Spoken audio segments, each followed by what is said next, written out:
They just tryna gas you up. Out here tryna get a buzz. Steady looking for a plug. But you know who to trust. But I ain't even tripping no more.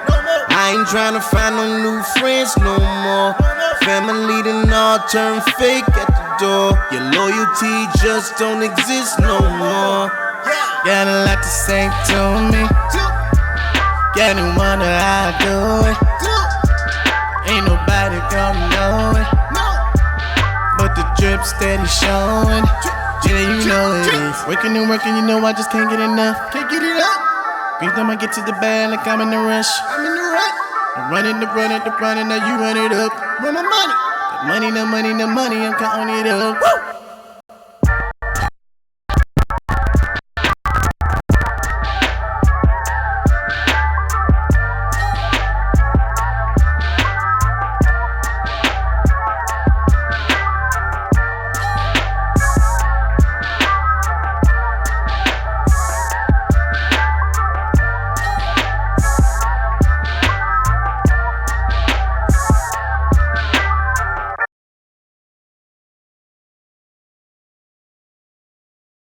We all have our little designated seats. Alright, y'all. Welcome. This is the Truth Hurts Podcast. I am your host, LaShawn Peterson, aka Miss Diva Style Entertainment. Right. Here's my panel.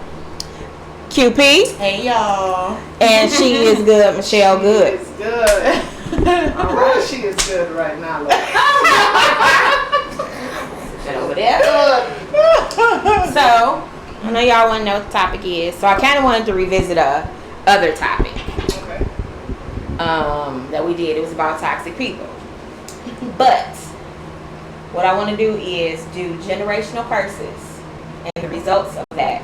How we get into toxic relationships, or we are the toxic one. Sean always got you thinking hard. Like, I'm going to start taking notes. Like, what can I study? And I have to get some notes because, you know, this is a heavy topic because... Yeah. I wasn't even prepared. Okay, then. I did my job. Like, okay. So, the thing is, when you come from a toxic environment, sometimes that's all you know. That's all you've seen. That's all you've been around. And then when you get around other people that have had loving, let's go to childhood, loving childhoods or loving, just making sure people can hear me, loving childhoods or loving relationships, it can be foreign to you when you jump out into the real world and see that people are not what you came from. And then sometimes, like we all know, whatever you've been around most of your life, that's what you kind of pick up, little traits. Yeah. And you can, unbeknownst to yourself, become the toxic person, or you can attract toxic people because of things that are unresolved in your life. So when I got to generational curses, I was looking like, you know, people just think about physical abuse or mental abuse at home with parents, but it can be a plethora of things. It could be anything like for me, like your dad wasn't there and you don't even realize how much that affects you as a person. With women, if you don't connect with your mother, because the saying is that mothers mentor daughters and nurture sons, and then fathers mentor their sons and nurture their daughters. Yeah. Because generally you really can't give what a father can give your mom, and vice versa. Yeah. So, and you pick up these little traits because that's who you've been around. Mm-hmm. And I think for the relationships we've all been in, my fan is kind of loud, so for the relationships we've all been in with friends and things like that, I'm sure you can see now, coming out of wherever you came from, toxic people, or you've been a toxic person yourself. Mm-hmm. Yes, no? Based on what Look, you know, Sean, when you give it to us, you got to let it all soak in and make sure you got all of it. So okay. We just listening. So, I think with because I was going to do a whole different topic, but this one just came and sat in my lap because I have, like, people in my family. I got to go with family. I got to go with what I know. Okay. Like, a lot of the men in our family have unresolved issues that they refuse to deal with. And to say you're healed means that you've said it out loud, what you're deficient in, what issues you came from, and you're going to put them out on the table, confront them, and then you're going to start the process of healing. And I think for a lot of men and women, they don't want to do that because it makes them vulnerable. And it makes them seem like, I guess it confuses them more. I don't know. But to me, it makes you end up battling more demons, if you ask me. if you don't deal with it. And it just corrupts everything that you do down the line. So bringing this topic in was because I see that I think every one of us have had a toxic friendship, a toxic relationship, a toxic something. So I'm asking you ladies to start out, how do you think your upbringing affected you as an adult, starting from your unresolved self to the person you are today? Am I explaining that right? Sound right? Okay. I think for me, the the thing that I caught on as a child that can and has been toxic to other people is my anger. And I got that. Sorry, Daddy. I got that from my father. Growing up, when he was angry, he was angry. And for 7 years, I was the only child, and I've seen like his anger. Everybody knew if you see him in his warpath, just move. Like that's how that was my father. Like that was it. Like either move or get caught up in the tornado. So I feel like as an adult, I have, which I have grown out of. I'm grateful for. But when it came to me being angry, I was like angry. Like my temper would go from 0 to 1,000 immediately. And it's like now I process a lot quicker so that I catch myself from getting to that point of like no return, and I'm looking like, damn, look at this mess I have created. But so I would say if I had anything that stuck with me from like my childhood, it would be that. Okay. Shell? Dang, Q, I was hoping yours would be longer. I was still like gathering. I can throw some questions at Q. Okay, yeah. Are you pondering pieces together? So, was anyone able to approach you in your anger? And then, on top of that, with your relationships with men, how did that affect that? The only person that was able to approach me with my anger was my mother. Because she knew how to handle my dad. Okay. So she was good with bringing me down from a high of I'm just ready, was like whatever. And she was always great with talking to me a type of way. And it wasn't no soothing, but it wasn't like overly aggressive where I didn't receive what she was telling me. Right. So with her, like she helped a lot with that.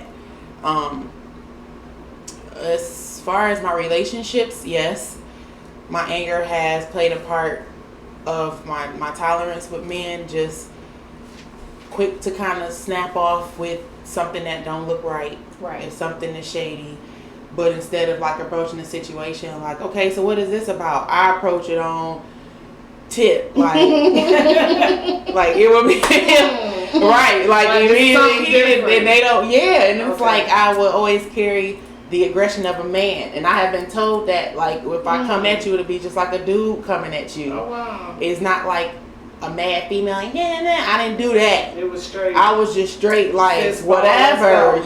So. Right, nothing more, nothing less. So it has affected that. It affected my current. I'm trying to give you some more time. Are you ready? Okay. All right.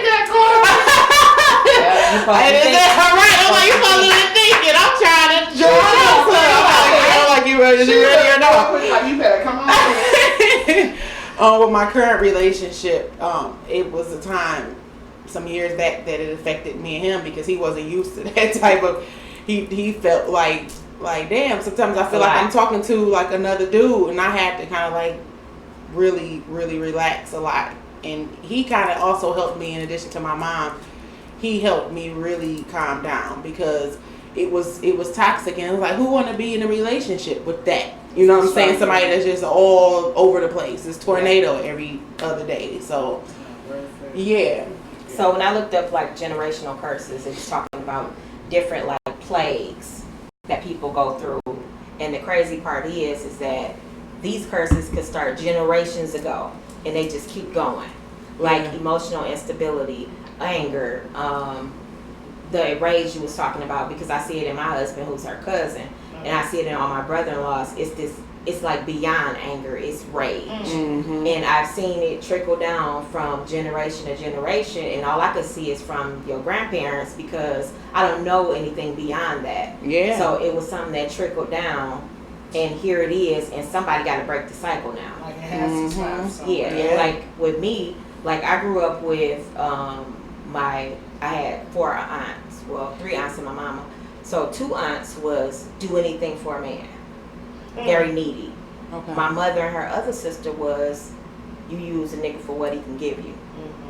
Okay. I grew up in my thinking wanting to, I tried both, and I was like, I can't do it. So I just decided I was going to be my own self, but I had these 2 in me. So it just resulted in this huge selfish bitch, if you can put the 2. Oh, wow. And I was very selfish as a result of that. Mm-hmm. And then it was like, well, if you're not giving me what I'm giving you, then don't expect nothing from me. Right. Like the whole giving concept without expecting anything, that was so not a concept. This is not working for me. I'm sorry. Keep rolling another one, please. And my mom would think it was like stupid. Like, how'd you dating somebody for love? Like, for real? So what I'm saying is all these generational curses of instability, emotional instability, all this trauma comes from something in our bloodlines. Oh, yeah. And so it just happened to lay with us.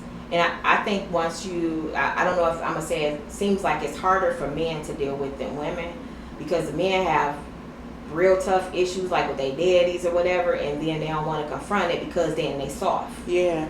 So if I never confront it, so now all you see is they drink a lot, stay getting high. I'm speaking for my family. Okay. Yeah. And they trying to dull the pain and not trying to get to the source and the root of the pain.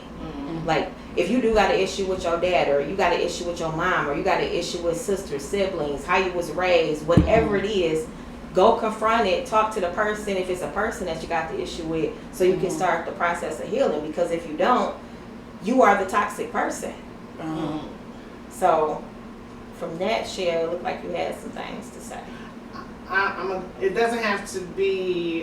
Be whatever you want. Okay, so our generational curse in our family, Lord, it's so many, but the one that sticks out, the one that really sticks out is we're grudge holders. I mean...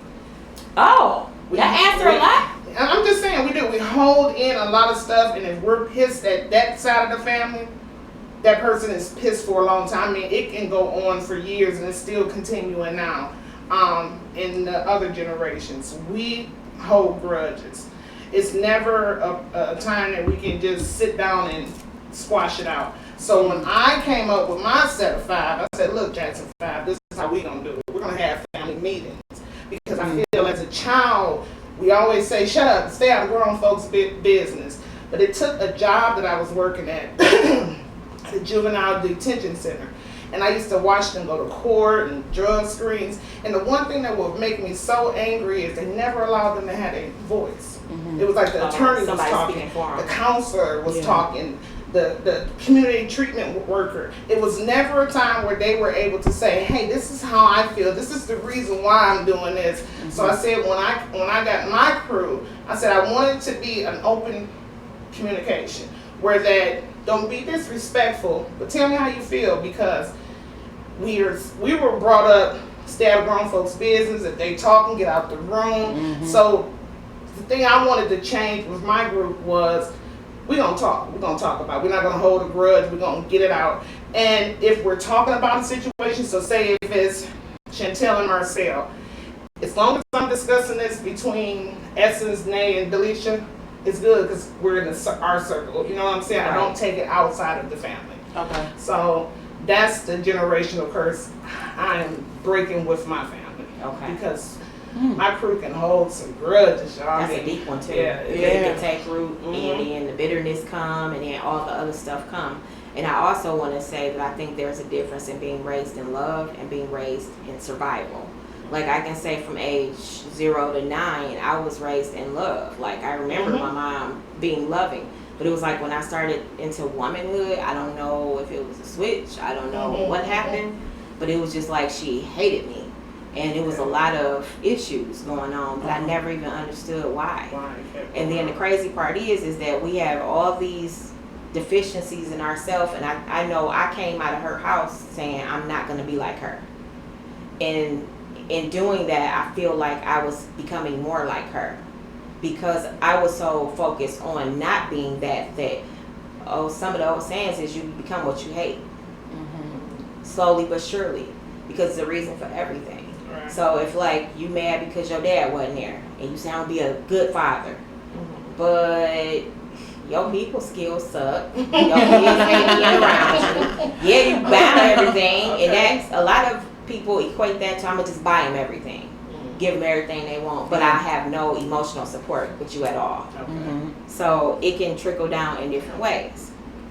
So when you look at your relationships as far as how you came out of your house and how you came out of yours, like, do you see how you attracted any toxic people because of those things or anything else in your life? Like, was there a toxic person that would just give it to me? You know, I could be a little. Because sometimes I think, for me, let's speak for me. Okay. Things that are unresolved in you tend to draw, and I feel like I've drawn some toxic people because of something that was unresolved in me, and I can see my flaw in them, if this makes sense to y'all. I'm speaking just for me. Okay. So the thing that I would hate about a person or I couldn't stand, I either realized it was still in me or I had just got delivered from it. Like, just got delivered from it. And sometimes when you're still dealing with a certain thing, it just annoys you that they like that. Because it's like your thing is constantly in your face. This was just for me. So I was attracting that, and then it got to the point where it got uncomfortable, and it was God letting me know that I had passed that season. That's not where you are any longer. But sometimes toxic people don't want to let that piece go. They want to remain there. It's comfortable. It feel good. You know, if I got the bones, if I got, you know, this thing over you, if I have, and then a lot of them turning into the victim. You know, if you confront them, but you know, Q, I was going through such and such, and you know, girl, I was broke, and it's always a story to add to it's a story, just so you won't confront them about that stuff. How would you like me to start off in C or D?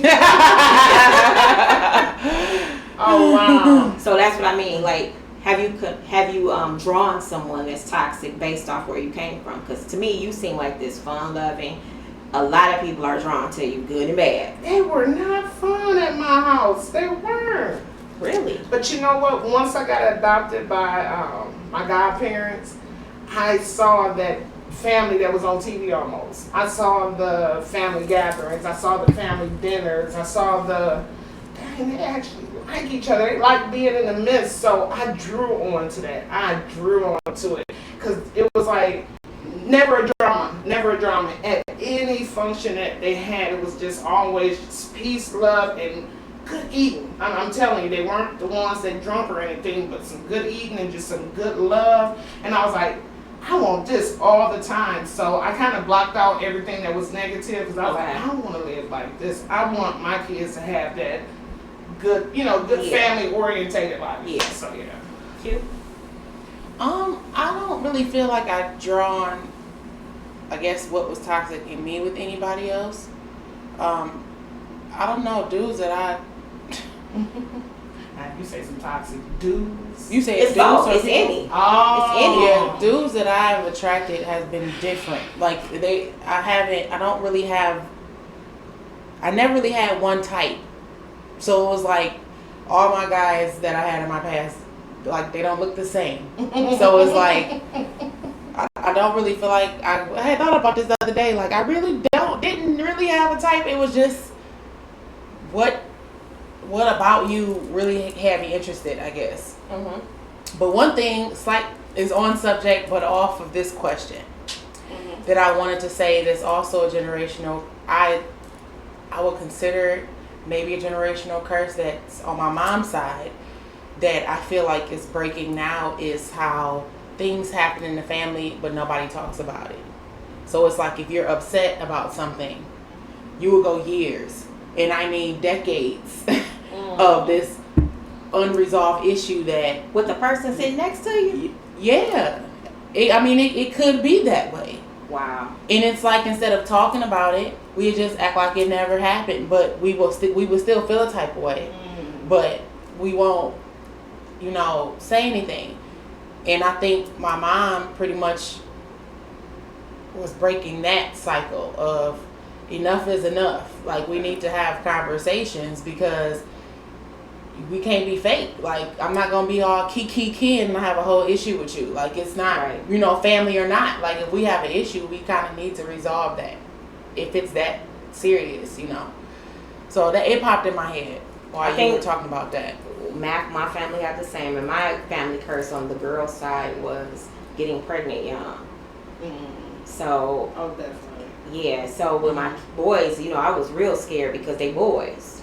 They hormones go super crazy. So when they like walked across the stage and they ain't had no kids on the way, and it was like a huge feat for me. I was like emotional, like they ain't get nobody pregnant, thank God. Yeah. And so I was able to break that part of the curse. But I do believe my family has the same curse that you have with going to each other. And so I know that when my grandfather passed, it was like a lot of drama. And they were playing the blame game. Like, we're not going to call the chick we got the issue with, which was his wife. Yeah. We just going to do it ourselves and be emotional and dog her out together. And I was like, is y'all done? Because when we delivered, you see the toxicity and you see how it don't make no damn sense. Yeah. Going. And I'm like, okay, first of all, she was allowed to treat us that way because of y'all daddy, my grandfather. So let's put some of that on us right there. And be done with it. Yeah. And so it was like people got quiet. Ain't nobody want to talk no more. It's like, how dare you throw the truth in my face? How dare you make me confront that about my father who ain't here? Right. And like, I had an auntie who refused to come to his funeral because of it. Really? Again, you mad, but you ain't telling nobody but people around you that you mad at his wife still after years and whatever else she did. And it's like, my thing is, I don't care if it was 10 years ago or yesterday. Talk to the person. Yeah. It's going to be uncomfortable. It ain't going to be nice. It's going to be what it's going to be. It's going to result in what it's going to result in. Right. So, here we go. I'm trying to say what story I'm going to start with first. Oh, God. My blood family. It's so funny to me because here we are in 2019 and we're still trying to gather information. So we have generations that's 70, 60, 50, and out of all of them, I didn't know his name. Maybe you should ask Mary, because I think Mary would know. Then you get to Mary, and Mary said, I think his name was Joseph. Ask Shells. Then you go to Shell, and Shell's like, I was too young. I'm still trying to get it myself. So that's sad. That's really sad. But the one generational curse I was thinking about that was in my head is, my family, the first child, I put it that way, never kept their first child. Wow. Yeah, if I'm explaining that right. So my grandmother, when she had her first daughter, the intense with them, the clashing made it where that she was like, you go stay with so-and-so. And then when she had kids, her first daughter and her clash, so she was like, you gonna go stay with them. So even down to me, I was raised not by my grandmother, but my great-great-grandmother. So because my grandmother died at like 26 years old. She had a rough life and going through so much, but that's a generational curse that I say I don't think no one is paying attention to that. Because even with me, I'm not saying that I gave my first daughter away, but I wasn't caring for her as much because it was so many people like, oh, I'll help you. And then I took it like, oh, you want to help me? Well, guess what? I'm going to have you keep her from Monday to Tuesday, and then I'm going to have you. Because I was still out there. I had another kid, and it was like, oh. And so I was like, okay, so you'll keep him and you'll keep her. And I'm still out here. And it took that third child and life got different. And it was like, hey, you have to be a mom. Wow. So even with my mom gave me to her great-grandmother at the age of 3. She gave me over at 3. She just couldn't do it. She was 14 years old, I can imagine. Like, how do you raise a kid and you're still a kid yourself? Yeah. So it's so many curses, and I say I wonder is people like really looking at it like how it is. Because even with my aunts, their first daughter, it's the same thing.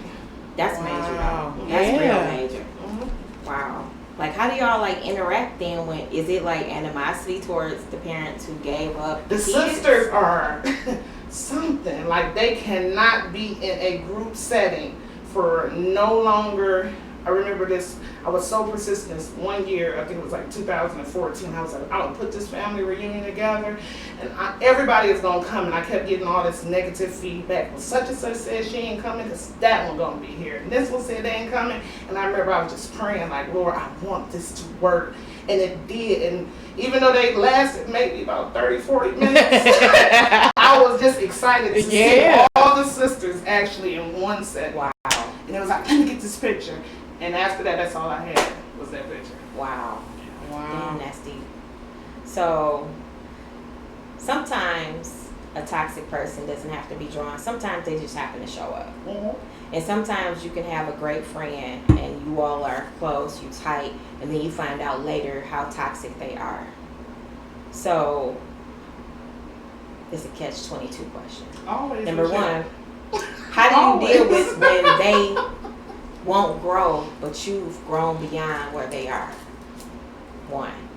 Two, what do you do when the toxic person has something that benefits you? That's an ugly ass. And then she goes, you know, it's always that twist. I gotta ask. So, Start with her. I just I started got off. that toxic person. I'm The like- reason why I'm like, what I do at first, I just back away. Cause I just hate. Oh boy. I just hate confrontation. I hate messiness. I just do. so what if they say, Shell, you know, I ain't talked to you in a minute, you know, I'm gonna come through and, you know, because, you know, that ain't like you. Mm-hmm. Me and you tight. But it seems like I'm always the one to be like, okay, come on. But soon as it's like that one thing, I be like, here we go. So what's your deal breaker with that? I shut. And then it's like, I am now trying to see how soon can I get you out of my presence. So are you still gonna pick up my calls? Or are you gonna give it a minute? Calls, you know, you can always just, what they say, swipe to the left. Okay. Yeah. So what if you have a person that has something that benefits you? Like, let's say they bring you a lot of business, or Sheesh. it could be any benefit. I Money. can't stand her. You hear me? I know. They got the hook up and the plug on certain things. Like, how do you then deal with that? And you know they are like super toxic. They are no good for you. But they got what you need. I Damn. can't stand. That's why I said it's a trifle. It's a trifle. I can't like her right now, Jesus. Oh. So you answer part one. What you do with part two? Wow, especially if they got something That's heavy. you hate to be fake and funky with it, you know what I'm saying? Yeah. Because for the most part, that's what we do. We be fake and funky with it, especially if it comes to money. Yeah. I know how to avoid your pettiness when Mr. Green is coming in my way. Absolutely.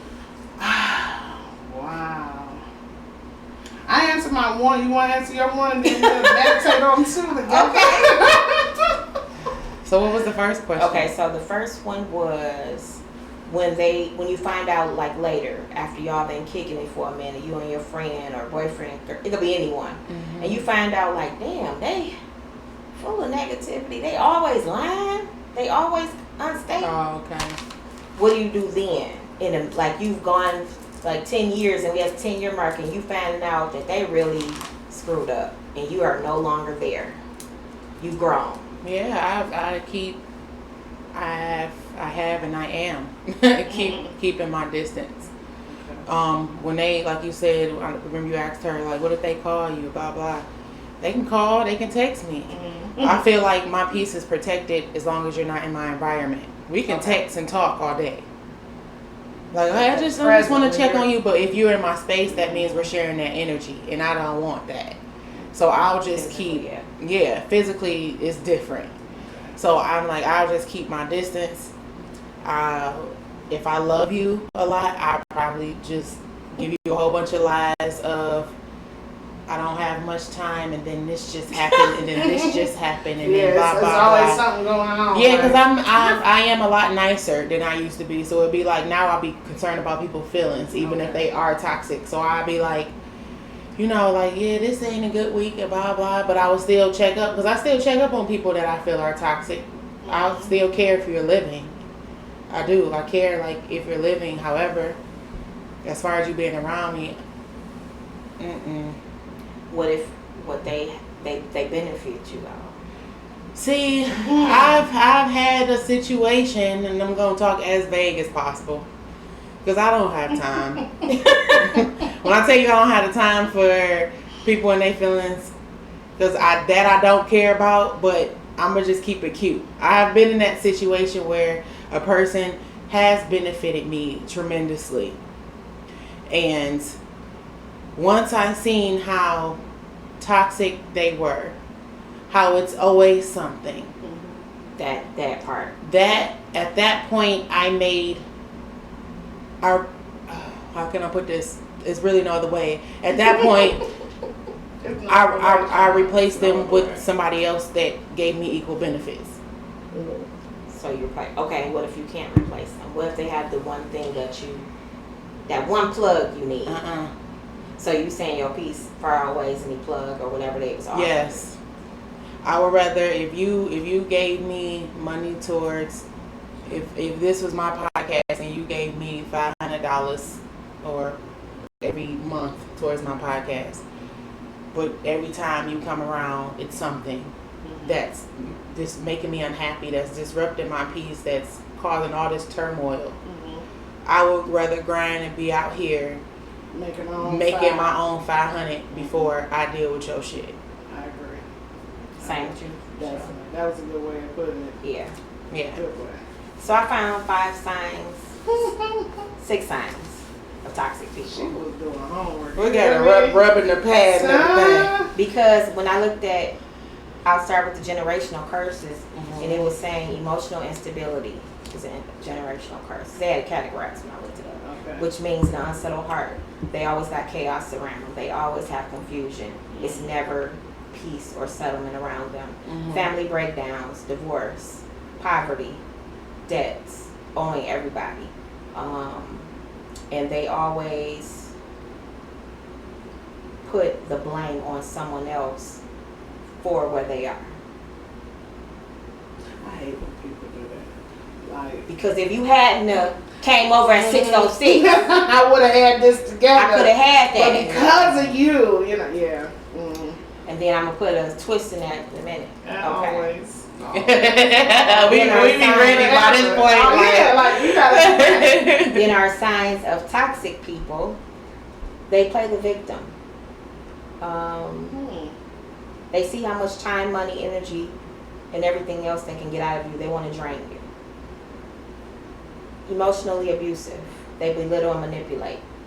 They're pathological liars. They That lie. first one stuck out though. Say that one more time. Playing the victim. Mine must be some different kind because I never. They drain you. I can get with that, but Money, energy. Oh, and that time. victim shit. they're gonna step Play the into victim. theirs. That victim stuff is oh my God. Yes, and they always feel that someone is out to get them. That goes along with the play the victim. Someone's all. If you confront me about my shit, then you're out to get me. How dare you? You brought okay. Emotional abuse, pathological liars, constantly lying. They lie to your face. They seek to control with no remorse, and they never recognize their behavior. They don't respect boundaries. They do things just to see how far they can go. Wow. They're bullies. They intimidate, they humiliate, and they project their insecurities onto other people. I like that. And their number 6 was negative. Bring everyone down. Like we could be in the room right now laughing and giggling, and when that person come in, That the energy. whole atmosphere change. Yeah. Because negative energy would jump off on you. You Yes. could be having the best day ever, and they could just come in Yeah. and just start speaking it out there. Just putting it out there in existence. Or And just then- being there. Yeah, that's Yeah. true. Sometimes it could be a silent. Yeah, negative. like I feel like a lot of that is spiritual. Like your whole little your aura will just be dark. Yeah. And you can just feel the whole room shift. I have been in those situations and it's just like, here we go again. Yeah. Something is gonna happen, so let's just brace ourselves. Let's all take a moment of silence. Yes. Because you can have a person who you think like first impressions, they're like so funny, they're so awesome and amazing, and then you start seeing the darkness, and you're like, oh, this how they really are. Everything that is mask cute. come off. That mask come Yeah, off. everything is cute and Porcelain cuddly stay and rainbows and Yeah. fun in the beginning. Start seeing. But what's in you got to come out. It's gonna come out. That's true. And so y'all see how that ties to the generational curses. Because a lot of those people have things that they're not willing to confront. And they were saying in generational curses, the whole part of healing is confessing your condition. Yes. And you know that's so true, because in the story I just gave you with my family, they didn't have a mom. You know what I'm saying? They lost their mom so young. So She passed. Yeah, she passed away. We're talking about 26 years old. And they didn't have that nurturing. So when I see it constantly keep happening, I was like, that's because they never got it. They never got it. And they were brought into, like I said, you got to get bits and pieces. We're still working it out. Hopefully that, we're going to get it all together one day. But for the most part, that's so true. I just had to piggyback on that. Okay. Anything else y'all want to add to that? No, that's just a hell of a list. And all the things It's you were awareness. saying, it was like light bulbs going off. Oh, that makes sense. That makes sense. And then I just started tying it to people that I talk that's to. what it is. And I'm like, damn, That's what they've been doing. yes. and you can see the unresolvedness by it's a difference in, like, you have friends, I'll say, and family who are willing to deal with their shit. They own their shit. Yep, I did that. It was messed up. And then you have the other ones where, if you had no worn that necklace, my whole outfit would have been okay, and then all the stuff that happened after that wouldn't have happened. Yeah. Or, Shell, you could have just picked up the phone that day, and then I wouldn't have had to relay the message. I could have just, put you on the phone, let you handle it. And we all could have been great. Y'all would have been great. I just cannot. Would have been great people. So, what if, okay, so, going to the generational curses, what do you think will stop the curses presently going on in your families? Share. You got to make that change. You have to say, and with my crew, I always call my kids my crew, I got to do something different. I got to I cannot let, history is going to repeat itself regardless, in any form or fashion, but it is a way that you can stop certain things. And my thing is, allowing them to be able to have their chance to speak. I don't kick them out when the grown folks come out. Sometimes some of them grown folks telling them, take a village to raise a kid, it can benefit them. Like, I heard Uncle say, and now it made sense to me, and they applied that in their life, and now they're great. You know what I'm saying? So, giving them a voice. We were always pushed in the back room and told not to listen. But some things you need to listen so you can learn. It's a tough world out here. Okay. Kill. Tough. Which one? Either one. The whole. What would it take to heal your family's current situation as a whole? I would say, like you said, your mom has started. Has other family members participated? Are they piggybacking? And I don't know. Not that I see. I feel like, especially now that my grandmother is gone, I feel like a lot of people kind of look at my mom because she is the outspoken one out of all of them. Like, she is the one that would stand up like, hell no. Just like how my grandmother would have done. So she pretty much feels like things need to be addressed. Because it does get uncomfortable when you having family plans for everybody to meet up, and then you think like, I don't know if I want to go because I know she gonna be there and I got this issue with her. But it's like, you can't. Something gonna happen if I say that one. Like, I'm still feeling type of way, blah, blah, blah. Like, that communication piece, you have to be open and honest. And that's something that I said as well during that whole thing of everybody opening up to each other. I'm like, it was never in me to do that. I can't sit there and not tell you how I feel and look at you in your face. Like, it's kind of hard for me to do that. If I got an issue, it's like, I gotta say what I gotta say. Let's just get this out the way, but I have to say what I have to say. As far as the other side of my family, with anger and rage, I don't know. I don't know what will help that. Therapy. And I'll say, like, honestly, somebody need to talk to somebody. Yeah. Because I feel like it's a lot of Unresolved. harbored stuff. Yeah. That I feel like needs to come out. Yeah, I agree. And so I'll speak from my side with me and my family. The crazy part is, like you were saying, Shell, I still find out things. Like me and my uncle, who's close to my age, we'll sit and talk either on Facebook or we'll text or something. And he'll be like, oh, you was too young, so you don't know that this happened.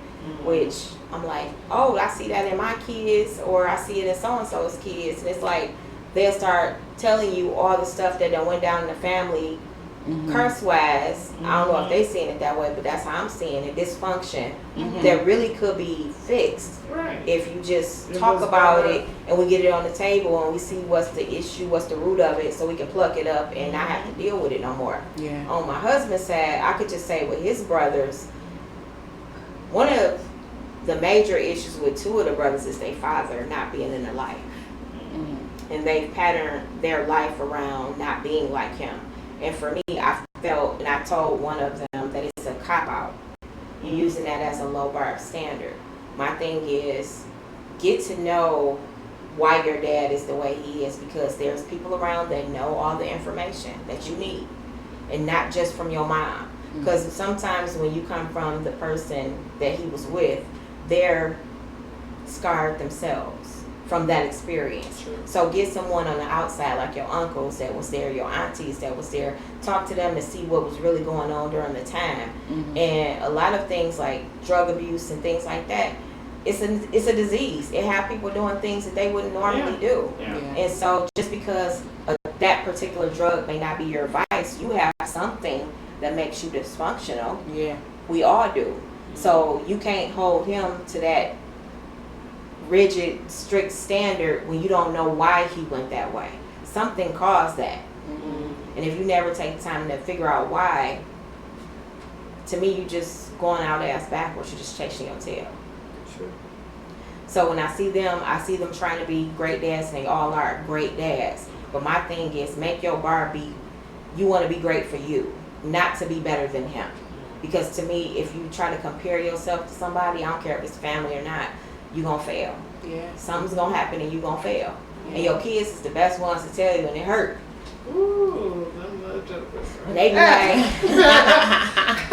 remember you dropping me off all the time at so-and-so's house, and we didn't really see you. Stuff that you think that they forgot, they didn't. Or you think they were too young to remember. Yes, because I still remember. You still remember stuff that happened in you. Yeah. We all grow up, and So you don't know what your kids gonna remember. That's the crazy thing. Yeah. But are you gonna be the parent that shuts them down, say get out the room, there's grown folks, or are you gonna be the one to be like, yep, let's sit down and talk about this? Yeah, and that's how I am with my oldest.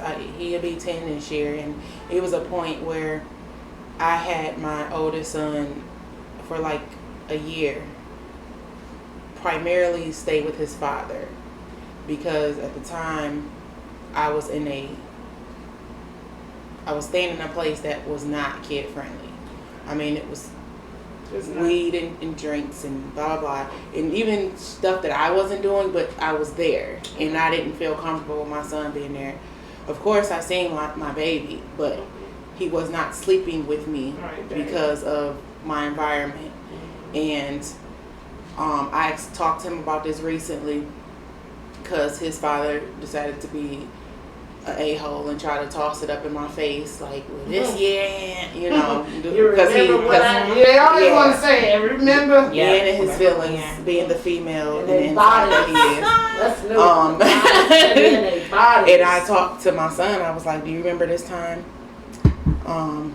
Oh yeah, I was going through legal stuff too then. So I was very, very all over the place, and he was definitely more stable than me at the time. So So I talked to my son about this recently just to see if he remembered, because I talked to him about it then, but he was about 4 years younger. So it was like, I'm like, you remember this time? And he was like, yeah, I remember you said that you had a lot of stuff going on with the law. He just said with the law, and that you didn't feel that I was safe being where you were, so you had me stay with Dad. I was like, okay, so do you feel any type of way about me or whatever? He was like, no, because I was safe with my dad, and I understand why you did what you did. So I have them conversations, because I feel like if I would have brushed him off and never explained it, he could have grew up feeling like, damn, my mama didn't want me during this time, or like she put blah, blah, blah. So I do feel like it is important not to always close out kids. Now, we gossiping about some stuff, that's one thing. We talking about if just it's stuff something that they don't need to be a part of. But if it's like some serious stuff, sometimes they need to know so that they can understand, because all they seeing is the aftermath. They not seeing what happened, or they're not understanding like what is it that brought it to this place. I'm just seeing destruction. So you brought up an interesting point about since you have a child that's not your fiance's. Right. So what if you have a child with someone else, and that person they made the child with is toxic, the other parent is toxic, and that child is torn between your environment and the other parent? You both are the parents, but where does that fall? Am I saying that right? I don't know. If one parent is toxic and the other's not? Yeah. Like, say, I can't answer that one at all, because them ninjas all the toxic ones. So I'm gonna be honest. The one thing I did have done, and still today, and people might say, oh, that's not nice for you to say it that way, but I apologize to my kids for the selections of their dads that I chose. I told them, I wasn't thinking, I was just running out there for love. It sounded good. It felt good. I said, I didn't even know what I was really getting into. And I said, then I had you. And I said, and when that didn't work, I ran to another one. I was like, you the one. And it didn't work. And so I feel like that apology is needed, because they always say, well, what happened to my dad? And because I didn't take the time to really do a DNA on them. Because right now, in these time and days, you need to do a DNA on the people that you meet. You got to take it back to their childhood to make sure it's nothing really going on. Because it's beautiful at the beginning. Absolutely. But as you start getting into it, baby, you be like, oh, damage. Like, it's warning signs, you know what I'm saying? And you're so in love, you don't pay attention. So now, it's a different world. That's why they say you grow and mature and you live and learn. and I'll say, like, our friend Dave Hall, shout out to Dave. So he came in one time and we was just sitting around the table, and he said, we give you the paintbrush of how we are. You choose to see a different picture than what we're painting for you. And I'm like, I'll be like, wait a minute, this part don't look right. Let me try to I help can fix you. it. Y'all always think y'all can fix something, but this, I'm telling you, in this is me. Sean, it's not a topic. He said we go on Every time she want to get another topic. Oh, I'm sorry. No, but like that's true. But we don't want to they see show signs. you. So what do you do when the person you made your child with, I'm asking you, not you, because you were a step parent at this point. So what if Brandon's ex was toxic and you're sending the child back? Do y'all harbor guilt for that? Does she have issues with that? Or how do y'all manage that if it is a case? I mean, it's better than what it was, but yes, she was extremely toxic and very miserable person. And I'm not saying it because, oh, that's his ex. I'm saying it because, like, this is the type of person that she is. It has been times we have had my stepdaughter and had her with us, and she has made it very, very clear and open how the environment was with us, how it's so different than going back home. And there's been times where she was torn about going back home because that is her mom, and I never, I don't play that. I don't step over nobody's kid-child relationship. But it has been times where we did feel bad, and the child unfortunately felt torn between the two. Like, she's getting older. She'll be 13 this year, so a lot of stuff is in perspective for her. But when I first came into her life, she was maybe 7. Yeah, maybe like 7, I believe. And it was hard because she was used to being a type of way over there, and then she would come to us, and she was never a disrespectful child. That's one thing I am grateful for, because honey, but she was not. I don't. But she was never disrespectful. But you can tell the difference of the atmosphere. As far as like with my child's father, I feel he has a lot of issues, like a lot. He always did though. He always had a lot of issues, and I feel like because he's not where he wants to be in his life, that he sometimes he lashes out at me, and you the easy target. Yeah, like he lashes out on me, so it'll be all that old stuff from 2014 to pop up in weird how many years later. So it would be those, but then he always turn around and apologize, and then he'd turn around and say little weird stuff. You know, like I'm like, okay, clearly you still in your feelings all these years later, whatever. But one thing I am grateful for about with him is that he doesn't, from my knowledge, he does not talk down about me to Javian. Like everything that he says about me, he will say to me, probably through text or something. But he doesn't tell my son, you should feel this way about your mom or whatever. Well, that's amazing. Yeah, so that part. But yeah, I feel like he is a toxic person. He got some shit to get together. It's like were you raised with you weren't raised with your dad? I wasn't raised with my dad. My mom and them were raised with the semblance of a dad, meaning my granddad had 10 kids, but from what I know, and I'm just going off that, he was never home. He was always in the streets. And like I worked where he used to work, and it was ladies that would tell me we had no idea he was even married because how he was running around. And you know, my grandma would tell me stories about like the kids being hungry, and she got to drive over to the mistress' house to get the paycheck out the glove box because he over there, or the lights getting cut off and things like that while he out here tricking. So it's like you still have no father. But at the same time, I see how it affected my mom and them because it's so many effects of that. Even with the men in my family, like majority of the brothers were not good fathers. Like my Uncle Sidney made 9 kids and he don't take care of none of them. He had 8 with one woman and 1 with another, and he abandoned them all. And the 8 were abused severely. And it's like now if I was to talk to him, it was like I just don't even see you as a man, because how could you abandon your kids? Yeah.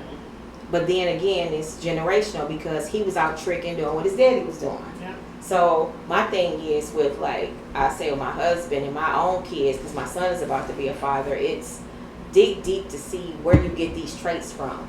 The anger, the issues, the unresolved hurt, or why you don't want to be like your dad. What affected you so bad about his absence that it's affecting your manhood today? Because my thing is, it seems like the absence was the blessing. Yeah. But if you're saying it's not, tell me why. Okay. Because you had strong uncles, and I know they're not a father, so I'm not saying that. Yeah. But you still had strong influence to help guide you and bring you along as a man. So, and everyone doesn't have that. So you saw the example, so why are you still holding on to that piece? So that would be my question. So with y'all kids moving forward, what is the blessing that you see in them that you did not pass down? In the kid? In your kids. The blessing? Yeah. A curse that you don't see was passed down. Okay.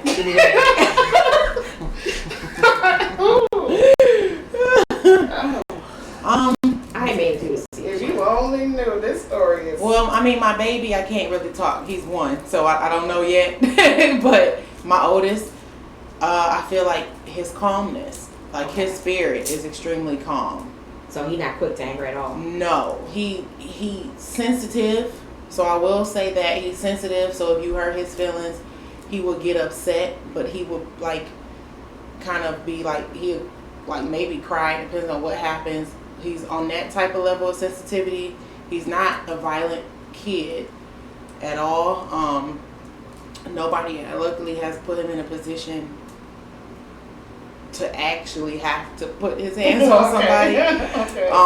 But I think it's just his calm spirit. Like he's so easygoing. He's really, really simple person. Like he's very simple. Like, okay, just give me my phone, or we can go to the park and then give me something to eat, and you will forget half the time he in the damn house. Right.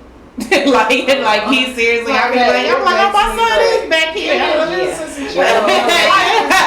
Like that's it. I agree. That's what I think my kids picked up from me. Like, I didn't have a father, so it was amazing for me to watch them with their father, growing up with a dad, and see the dynamics. Because if I would have been a single mom, I would have mentored and nurtured to me, and that's not good for boys. Okay. Because I think that they come out with this super feminine, I don't know how I want to describe it. I just think that there's things that men can teach. Yeah. Like, I used to get upset when Deshaun would give them chores and it was mandated, and I'm like, but y'all got to be so hard on them. And he like, they're gonna be men one day. They're gonna be somebody's husband, somebody's something, and I don't need them calling me to ask how to do stuff or fix something. Yeah. No. Yeah. So it's stuff. Now my kids thank them for it, but back then it's like, you know, I would have just babied them and coddled them, and even to the point now where I'd be like, well, if someone say something to them, I'm ready to just take up for them. And they both be like, Mama, man, we got this. Yeah. And they're all both slow to anger, like, but once they're there, just move. Yeah. But it take a long time. Yeah. Okay. So that's what I feel like they walked away with. Shell. They all just walk. It's so many of them. Lord have mercy. So we got the Brady Bunch over there? I got the Jackson 5. Okay. So I'll start from the oldest to the youngest. Chantel, the peace. She just doesn't let nothing bother her now. I think she's where I'm at now in life. Like, okay. Nothing gets. She be like, it'll be okay, Mom. Just watch. You know. And Honey like, well, let me. And she's just so. Like, I'm not gonna even give you energy like that. Yeah. Then you have Marcel. It was tough when he just said trying to raise a man. He always say, you always start off a conversation and say, I do certain things because I got to play a dual role. And he said, I respect you so much for that. Because I told him, I don't know how to be a dad, but I could try to gather what I can or have you around good people so that you can get that. I'm glad that he didn't say, well, why didn't you try to work it out with my dad? You know, he still became the man he is today. And he is so protective of not just me, of his siblings. He is, to me, like almost like the dad. Then you have Delisha. Delisha is just my go-getter. She like, don't worry, be happy. Let's just all be great. Let's just have fun. Like, I love to hear her say, Mom, sometimes I just dance just so I could be happy. She's like, I'd be at home to myself and I just start dancing and be happy. And I remember coming up, raising them, and they'll go to bed, and I used to be downstairs. Like, I remember before I had them, this wasn't here, and I would just dance. You know, it was my little me time. Yeah. Nashelle, that's the church girl in me. That's just my church girl. She always come with that word. She's so deep in it. I'm like, you learning more than where I should have got. And then you have Essence. Essence. You gotta breathe. Yeah, I gotta breathe on Essence. Okay. Because she's the youngest and she's still learning herself, she's not a quitter. You know, even with the MS diagnosis and the eyesight, you know, her vision is lost now. She's like, I'm not coming home. I'm still going to school. Yes, I got 2 jobs. I'm not about to let this MS take over my life. But me, Mom, is like, you should come back home. I'll fix your room up different and we'll find school down here. And she's like, no, this is not going to beat me. So she encourages me because, you know, when I heard about it, I was like, but yeah, her strife. Wow. So yeah, that's my Jackson 5 right there. That's amazing. Yeah. Is it anything y'all want to break as far as y'all individually? And with your, maybe with children, different relationships, or y'all think y'all in a good place, pretty much? Not that we don't all have stuff to deal with, but you think there's any curses lingering that you can visually see that, oh, I need to take care of that? You can, because I see them doing a whole bunch of dumb stuff, but I did it too. I had a whole bunch of people in my ear. It's whether they gonna listen or not listen. So, as the old saying goes, you gotta let them bump their heads. What about you though?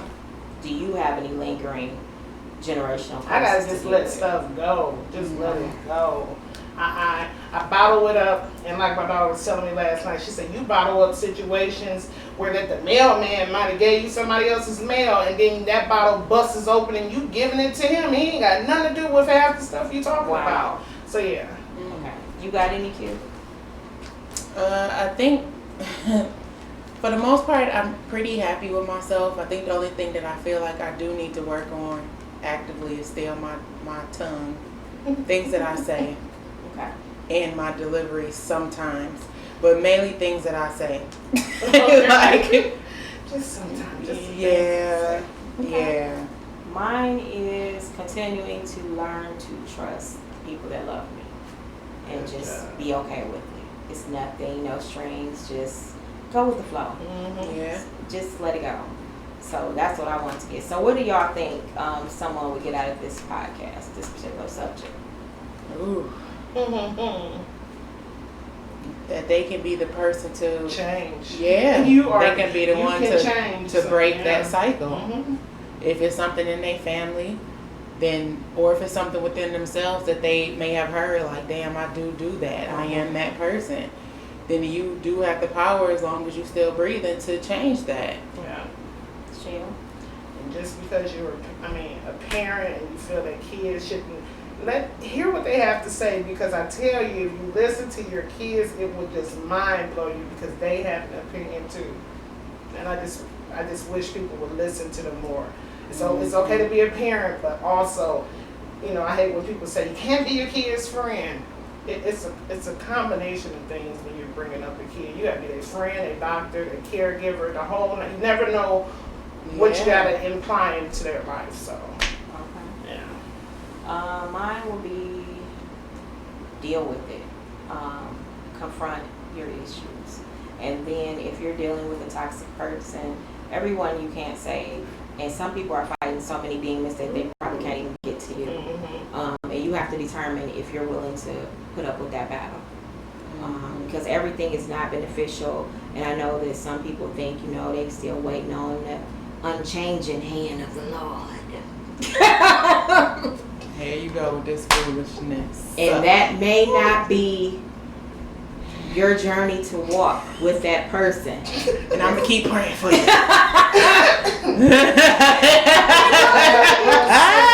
Right, you see what? So I'm just saying, it's like you have to weigh when you're dealing with a toxic person. You have to weigh if you really want to put up with that battle, because it's a battle. It is. And then with the family, I would say, if you're not willing to confront what's hurting you, please, please, please stop bleeding on everybody. Just go somewhere else. I don't want to hear about it no more. I don't want to go with what happened 20 years ago. If you're not willing to deal with your mess, go somewhere else. I'll play the guitar while you play the violin. Because it's too much, chill. The fiddle. Then we want to be the victim too. Yes. Well, you know how I was raised, and I saw my mama abused, and the kids was hit, and Michael Jackson. Okay? He got hit with the belt I'm too. Joe Jackson. Jesus Christ. We all got it somehow. Put your stuff out there and deal with it as a man or a woman, so you can start getting over it, because the worst thing you can do is pass your toxicity and generational curses on to your children, because it's coming. I don't care how you try to prevent it, it's coming if you don't deal with it. Yeah. So that being said, that's the end of our broadcast on today. We thank you for Yes. being with We us. love you, people. Remember, it's a deep style lifestyle, which means being you is a lifestyle. So Yes, represent yes. you well, because you are a brand.